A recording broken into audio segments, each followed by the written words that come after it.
Call the cops on me. On a mission to be champs since they let me free.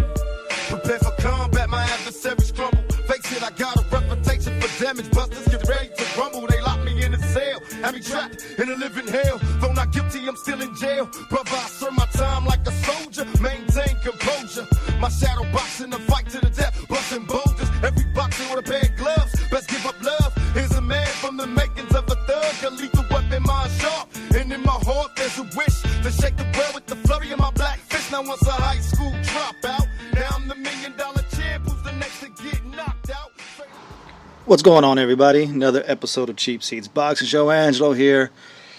JP may or may not join us. Cliffhanger. You have to stick around to find out what's going on, because I don't know yet. So, first things first, follow us on Twitter, Cheap Seats Box, iTunes. Rate, review, and subscribe. You can be the next unofficial sponsor. You know how we do it. If you take the time out to rate and review, we shout you out. We make you the unofficial sponsor. We give you your own episode. Just a way for us to say thank you, of keeping our show noticeable. All that good stuff. If you're looking for a huge breakdown of Ricky Burns and Julius Indongo, you're not going to find it, but I may give a little bit here, there, just a little quick tidbit. I'm going to have a big public service announcement that I'm going to work on for the end of the show. Hopefully JP's here with me to discuss it, but let's go ahead and go to the HBO triple header. Yeah, I know HBO has triple headers. Who knew that they still did that? I'm going to start from the bottom up, and I want to start at the opening bout. Alexander Usyk versus Michael Hunter.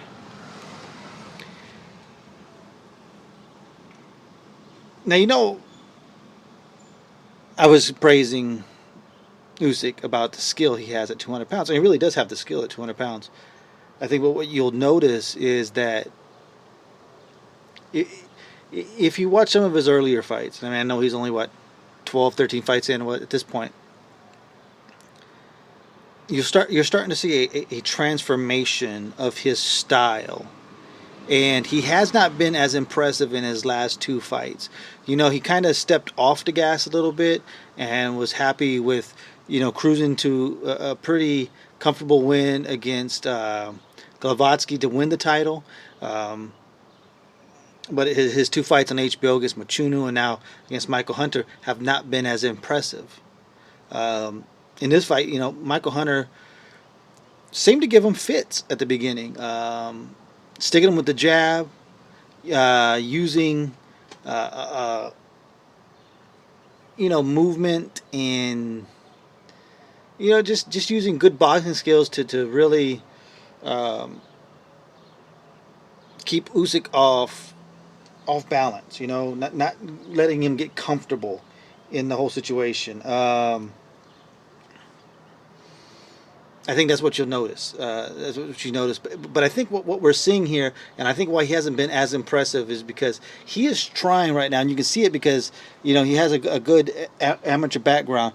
He is trying to transition into more of a pro style, something that I think even more so than Lomachenko. And I think, remember when I was talking about this fight last week, I was saying how Usyk gets it. He understands what his job is to do and how to be a little bit more entertaining in his fights. And I think he still is he's caught in between right now. He knows what he wants to do, but he knows what he can do, and he's kind of having to, you could see that it's not gelling together yet.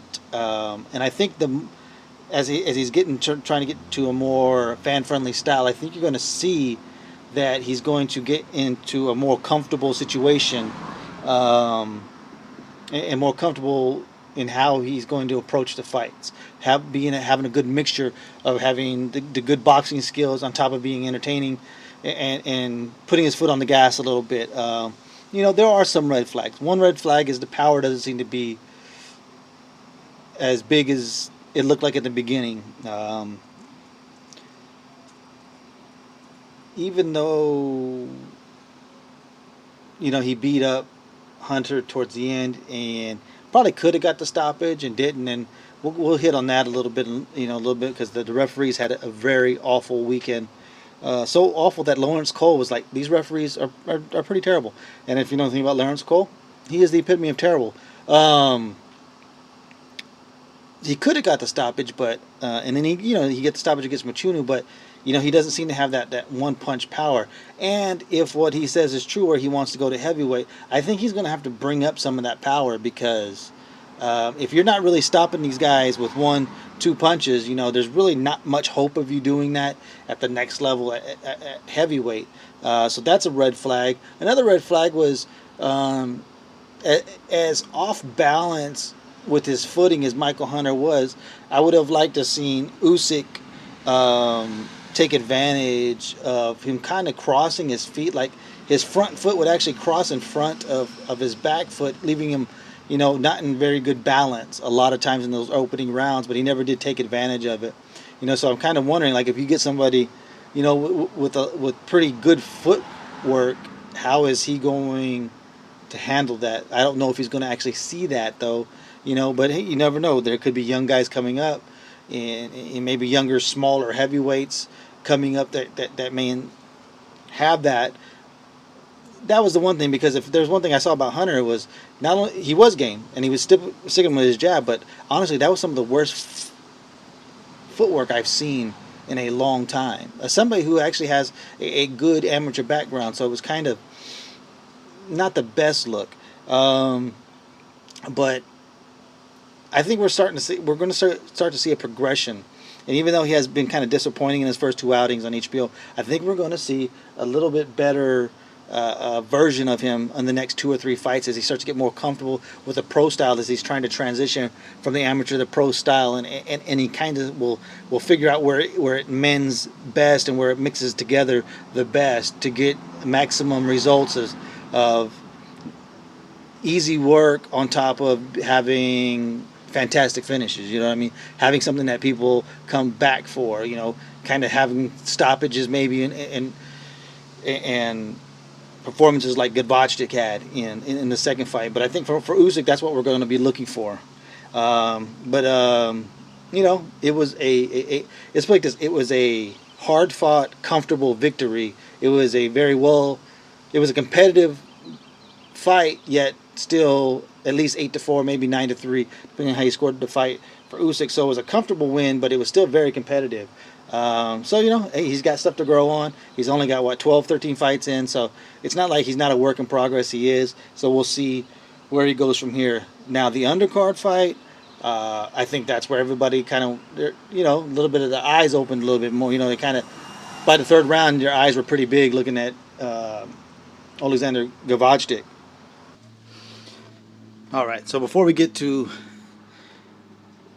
the Kovalev fight, programming note: there will be no JP with me on this episode, but he's going to have an episode of his own that he's responding to what I'm going to talk about at the end with my public service announcement. But let's get to it. Alexander Kovalev against Yunieski Gonzalez in the undercard, and I think he stole the show. Like I said, he opened eyes. Now, when I said that I didn't think this fight was going to be as competitive as we thought, because, Gonzalez had only had 2 fights last year that lasted a total of like 2 minutes and 30-something seconds, and he looked like a guy who had lost it all. But let's give Kovalev credit. He's the one who put him into that type of look. Behind the jab, pure power. Gonzalez was game for most of the first round. After that, it was like I've never seen a 3-round destruction like that. Like, he didn't just beat him. Like, he beat the living shit out of Gonzalez to where you felt bad for him almost all of the third round until they stopped the fight. He had him hurt so bad, and he wasn't going down, that it was just like you wanted the corner or the referee to stop it. That's what we're talking about, with the referees having bad nights. This is part of it. There was one point when the referee separated the two on a clinch where Gonzalez already had shaky legs, and he literally fell down from the separation, from being pushed apart by the referee. I mean, the referee has got to notice stuff like that. I mean, um, even the most untrained eye, most casual fan knew that that fight should have been stopped. Um, and you know, Gonzalez wasn't even there. You could see it in his face. I mean, he had to have been concussed like crazy. He kind of had that Timothy Bradley look in his eyes. But let's give it up to Kovalev. I mean, what is he? He's 12 fights in. Um, what can you say? I mean, he is honestly right now the scariest light heavyweight on the planet. I'm gonna say that right now because I don't think there's any reason that Kovalev or Ward will go anywhere near this guy. And there's a reason. They say, oh, risk versus reward and all that stuff. Yeah, the risk is way too fucking high. Okay? The risk is way too high. It's like, I don't need that shit in my life. Um,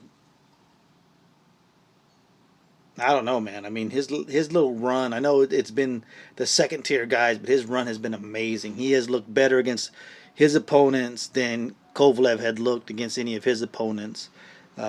He has that look, and anybody that works behind the jab that well is a fighter that I want to see more of. That's just who I am, man. Man, if there's something that I really love, it's a good jab. That's why Larry Holmes is one of my favorite heavyweights of all time. Ike Quartey was my favorite welterweight of the '90s. I'm just a sucker for a good jab. The most basic punch, the first thing that you learn, and that probably is nowadays one of the least utilized punches, because you look at a guy like, say, like Usyk, who's a good technician. The jab gets to him.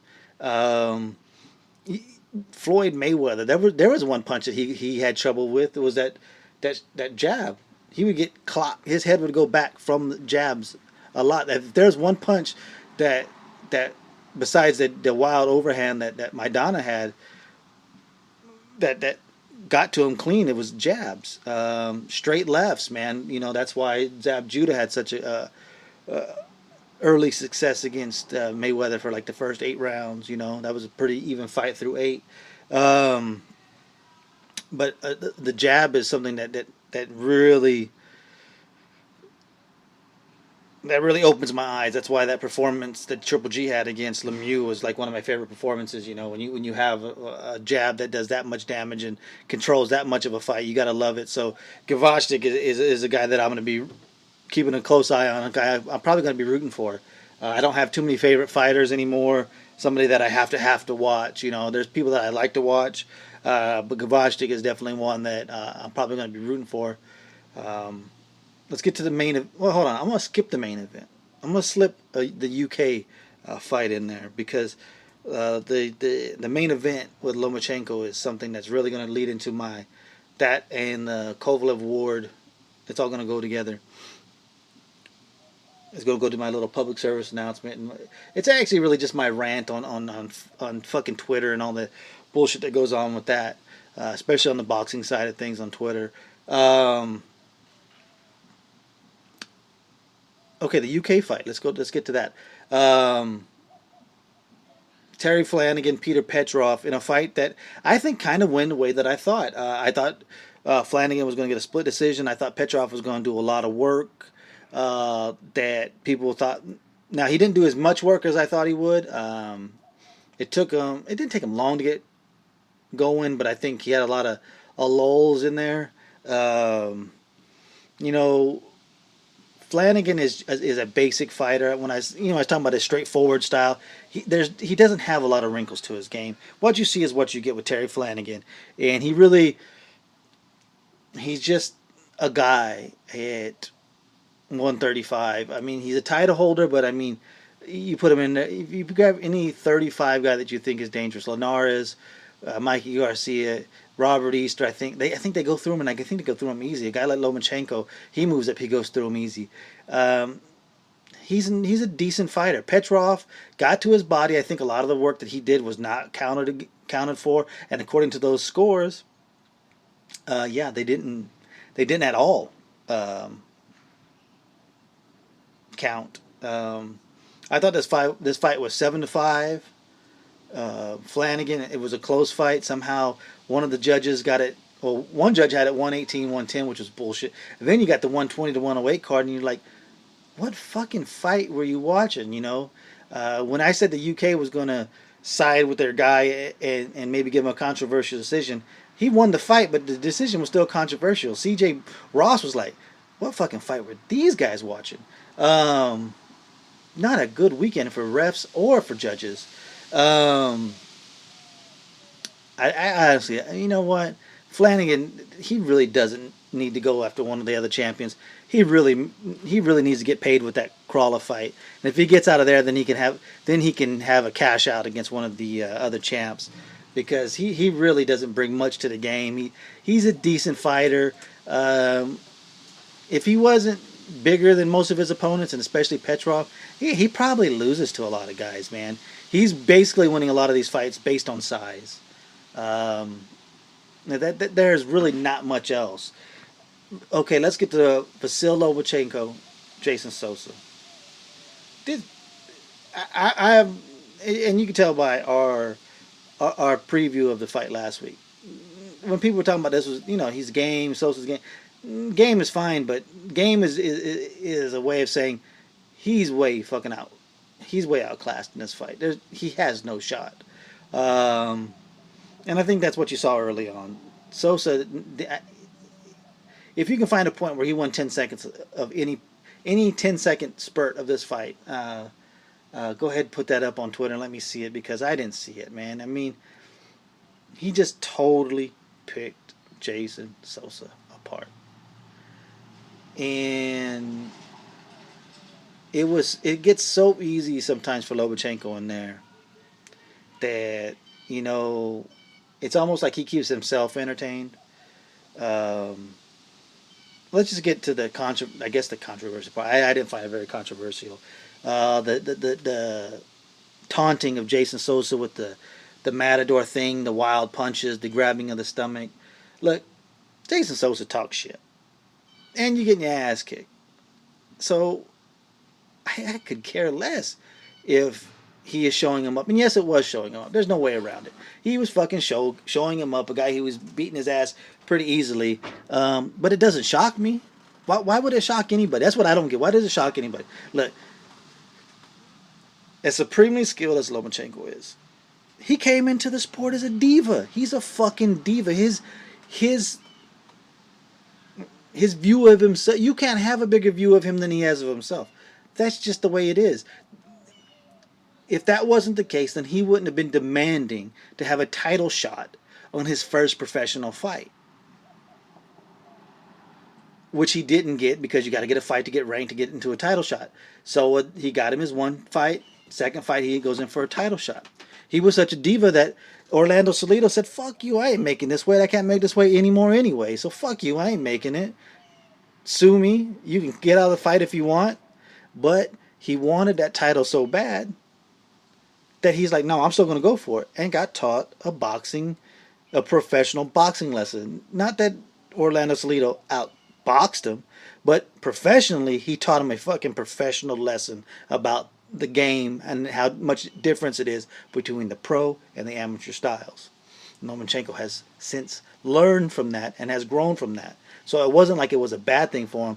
But trust me, his view of himself and his you know, you don't ask for a title fight for your first professional fight if you don't have a little bit of diva in you. That's just the fucking who he is. That's how it is. So his taunting of Jason Sosa doesn't shock me at all. And it shouldn't shock anybody else at all. And was it a big deal? Absolutely not. There was nothing about that was a big deal. It's kind of like with the Jermall Charlo against, why can't I think of the last fight? J-Rock Williams. J-Rock was taunting him all throughout the lead up of that fight. So when fucking Jermall knocks him the fuck out, and all of a sudden J-Rock now we're cool, and he's like, no, we ain't cool, motherfucker. I didn't have a problem with that. So if you don't have a problem with Charlo, you can't have a problem with Lomachenko. And if you had a problem with Charlo, you can't really, then you have to have a problem with the way Lomachenko did, because they were just kind of rubbing salt into the wound. But this is boxing. This is fighting. We're fucking going at each other. So if you're talking shit and the guy who's beating your ass gives it back to you, oh well, deal with it. It's not that big of a deal. Actually, that makes me like Lomachenko a little bit more. I like a little bit of edge to fighters. I like a little bit of that killer instinct on people. I actually appreciate that. Now, as far as the Lomachenko thing and where he ranks, look, people who are saying he doesn't have enough fights to be at the top 5. And I'm not sure if because according to our criteria and how we do pound for pound, I'm not sure if he's top 5 yet. Is he one of the top 5 talented, top 3 most talented fighters? Yeah, probably. But that's not how we do our rankings. And basically, he didn't have that beginning stages of his professional career where the first 15 to 20 fights were just gimmies, him learning. He jumped right in. So instead of looking at him as like a guy who's 8-1, look at him a guy who's 28-1. He skipped them first 20 gimmies. You know, if he's 28-1 with them first 20 gimmies, then I think people would have a much easier time putting him in the top 5, top 2, even top 1, the number 1 guy pound for pound. You know, so I don't put too much credence in his overall record. He's only 9 fights in. Yeah, but he skipped the other first 20 fight process that all the other fighters go through. So let's look beyond that. Now, the hyperbole, whatever the fuck that word is that everybody's talking about with HBO and even the fans of Lomachenko, what they were going on. And from what I hear, I was, you know how I like to watch fights with the sound down. I did the right thing. I didn't need to hear Max going off and talking about how great Lomachenko was. I didn't need to hear all that. But there's such a fever pitch that goes on with these fighters nowadays, especially when it goes down racial lines. It kind of, everything leads up into this Kovalev Ward announcement and how everything's been playing out and how it just kind of turns into a Twitter quote-unquote race war. It's just fucking just... it's like this fight, I'm not even looking forward to it. I just want it to be over with so I can get past all this bullshit. Maybe I'm sure there'll be the next one we'll work on for the Twitter race wars. But that's what I'm going to hit on with this public service announcement. So the Lomachenko, Sosa thing and the Ward Kovalev thing all leads up into this. It's kind of crazy if you think about it. I mean, if you just go to Twitter after a fight with... And it doesn't have to be white versus black. It just has to be a quote-unquote white guy, whoever is light-skinned, no matter where he's from. Or a fighter who is dark-skinned, really no matter where he's from. Twitter turns into the comment section of YouTube. And anybody who's ever went through a comment section of YouTube knows that it only takes about 3 comments for the N-bomb to be dropped or... that's why you white devils. It's all that same bullshit, and that part of the race wars goes on with everybody on the YouTube comment section. But Twitter has kind of broke down more, and I talk about every race on YouTube, but Twitter seems to really be divided between what I would call white against black / the / boxing hipsters who tend to only like, or not only, but mostly like black fighters and more slick moving style. So that's kind of where the divide goes. But for whatever reason, it turns into this race war. And it's really sickening. You know, you see this bullshit all the time. And it really makes me not want to be on Twitter a lot. And it's not like I got a ton of followers, man. I'm barely pushing like 800 followers. So it's like, I kind of feel like by the time this Ward Kovalev thing comes around that I'm going to be down to about 400 because there's going to be so many people blocked and even people that I like blocked because this shit just gets so out of hand. And I don't understand it. You know, it's funny because there's 2 things that pop into my head. Anybody who's ever seen the old Eddie Murphy, and rest in peace to Charlie Murphy because he was in this movie as well. Harlem Nights, and when the champ, the stuttering champ, I can't even think of his name now in the movie, is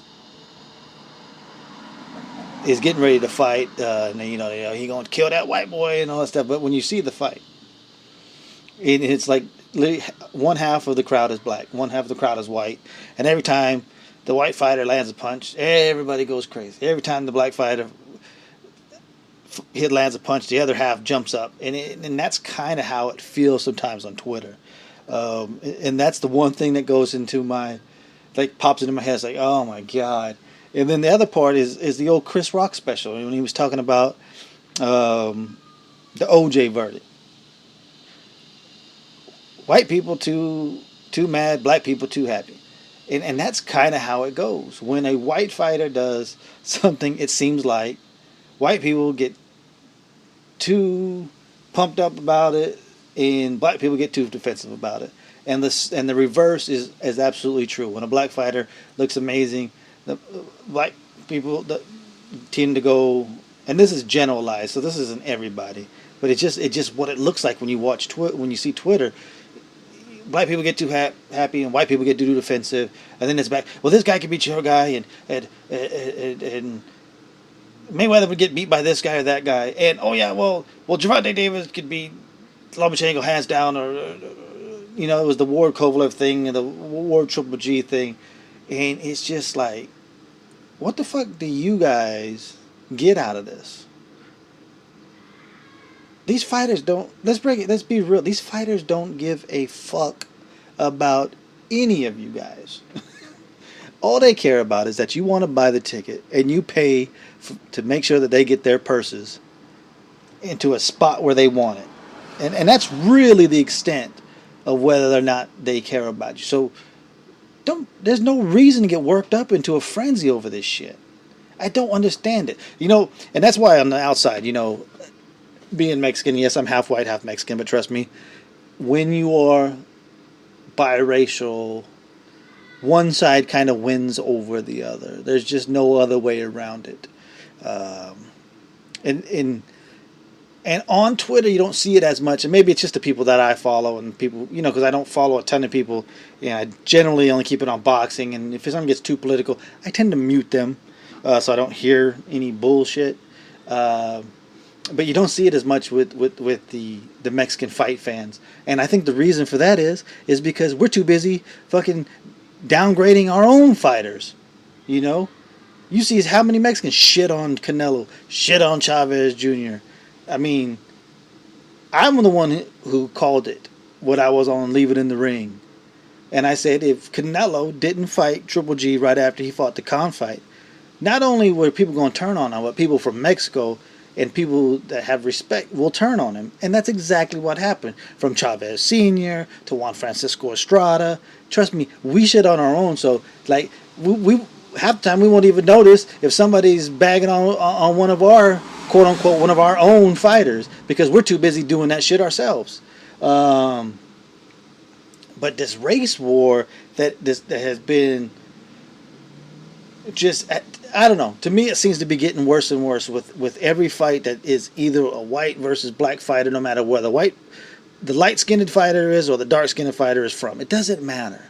And I just don't understand why everybody is so defensive about somebody of an opposite race thinking that their favorite fighter, who happens to be the same race that they are, or the race that they prefer when they're talking about fighters, whether you're the Max Kellerman type fan who Pernell Whitaker and all that, that was his type of fighter. Every black fighter was the one he really loved. He was the guy who always told us we didn't understand what we were watching when we were bored out of our fucking minds watching Guillermo Rigondeaux. So it's just like, just be consistent. The inconsistencies is what kills me. It kind of went back to the, with the taunting, the hot dogging style a little bit of Lomachenko in that last fight. If you were a guy who killed Jamal Charlo for what he did against J. Rock Williams, well, then you kind of have to go against what Lomachenko did, because he was kind of rubbing in his face after he's beating the fuck out of him. When it was a foregone conclusion, this fight's going to get stopped. But if, I try as my best. And like I always say, if I don't, call me out on it. Just tell me what, and I'll admit, yeah, you know what, you're right. I didn't call it. I kind of seem pretty biased in this way. Call me out on it. But I try to be consistent. I had no problem with Jamal Charlo. I had no problem with Vasily Lomachenko.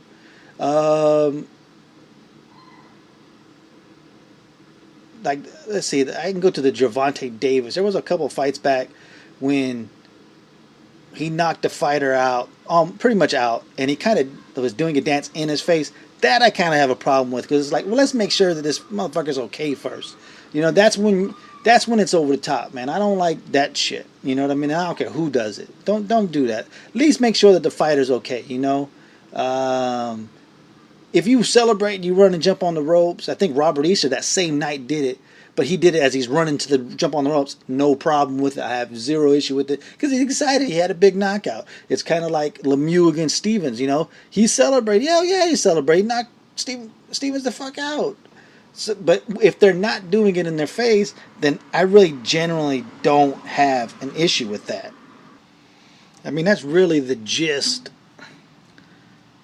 of everything, just don't be so offended. I don't understand what offends people who are excited that their fighter, who just put on a great performance, who happens to have the same skin color as they do.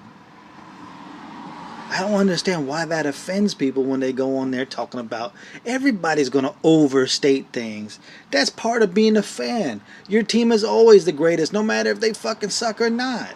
You can have your favorite team in the NFL. They could be 0-8, but goddamn it, if they're facing their rivals, this is the one game they're going to win. I guarantee it. I'm telling you, man, they've been so close so many times. That's just part of being a fan. I just don't understand why do people get so offended by it? If Vontae Davis had a great performance,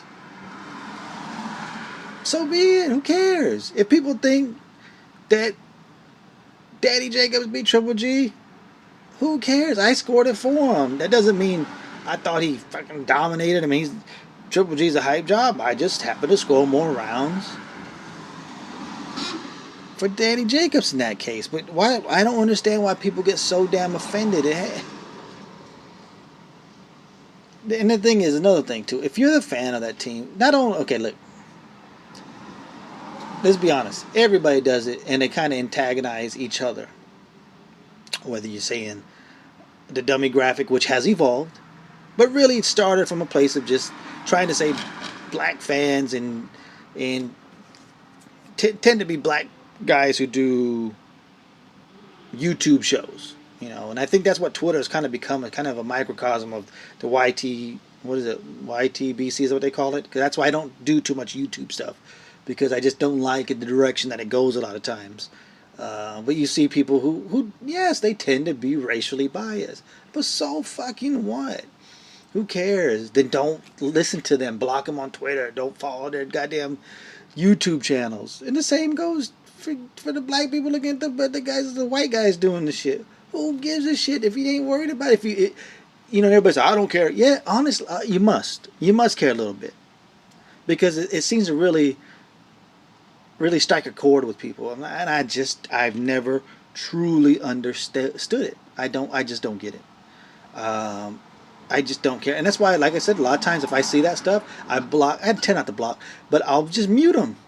Because I appreciate them following me, but I can't get with that stuff. Some of the reason why we don't take calls, we could do it.